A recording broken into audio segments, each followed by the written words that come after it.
రూపాయలు చెత్త ట్యాక్స్ అంట. ఒక చిన్నపాటి వ్యాపారం ఉంటేనేమో 150 రూపాయలు ట్యాక్స్ అంట. మరి నీకు ఏం చేయాలి? నీకు లారీలు సంబంధించి వేరే రాష్ట్రాలు ఎక్కడ లేదు. 60% పైన రోడ్ ట్యాక్స్, గ్రీన్ ట్యాక్స్, రకరకాల మొత్తం లారీలకి అన్నింటికి సంబంధించి ఎక్సెస్ ట్యాక్స్, బిల్డింగ్లకి అనుమతులకి అని చెప్పి ఒక్కసారిగా 40% నుంచి 70% దాకా వెళ్ళిపోయినాయి ట్యాక్సులు. అధిక భారం కదా ట్యాక్సులు. ఉపాధి అవకాశాలు రావు, పరిశ్రమలు రావు, ఎవడిని చేసుకొని ఇవ్వవు.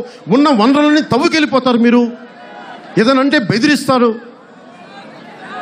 ఇలాంటి ఎదవలు నడుపుతున్న ప్రభుత్వానికి ఏం చేయగలం? మనం ఎదురు తిరగక తప్పదు.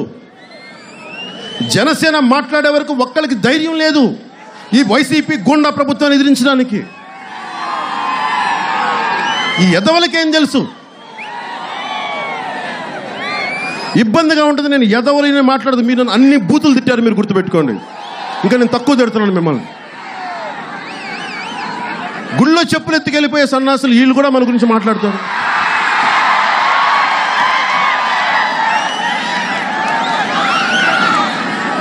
జనవాళ్ళ మన కుర్రాడు చెప్తాను, ఒక యాదవుల అబ్బాయి, అన్న మాకు గోబలు వాచిపోతున్నాయన్న కరెంటు బిల్లులు కట్టలేక,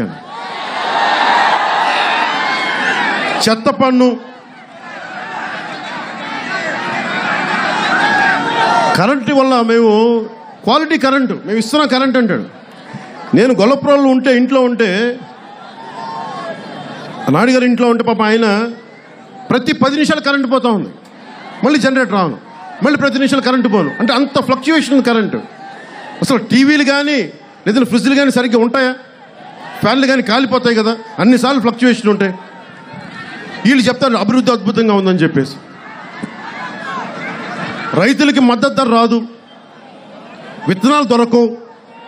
చేనేత కార్మికులకు సంబంధించి నేను ఇందాక చెప్పాను, షణ్ముఖ వ్యూహంలో 10 లక్షల రూపాయలు చేనేత యువకుడి ఉప్పాటి చీరల గురించి చెప్తా ఉన్నారు. అలా మేము చాలా జాగ్రత్తగా మేము చేసుకుంటే మాకు పెట్టుబడి లేదన్నాను.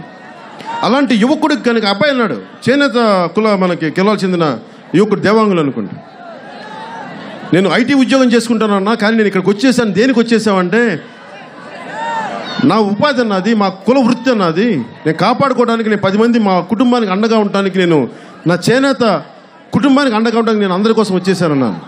అలాంటి కుర్రాడికి కనుక ఒక 10 లక్షలు ఆర్థిక సహాయం జనసేన ప్రభుత్వం చేయగలిగితే భవిష్యత్తులో అతను ఎంత క్వాలిటీ బతకగలడు, 10 మందికి అవకాశం ఇవ్వగలడు, ఉపాధి అవకాశాలు. అందుకని నేను చెప్తున్నాను, 10 లక్షల రూపాయలు ప్రతి 500 మంది యువకులకు కనుక ఇస్తే 500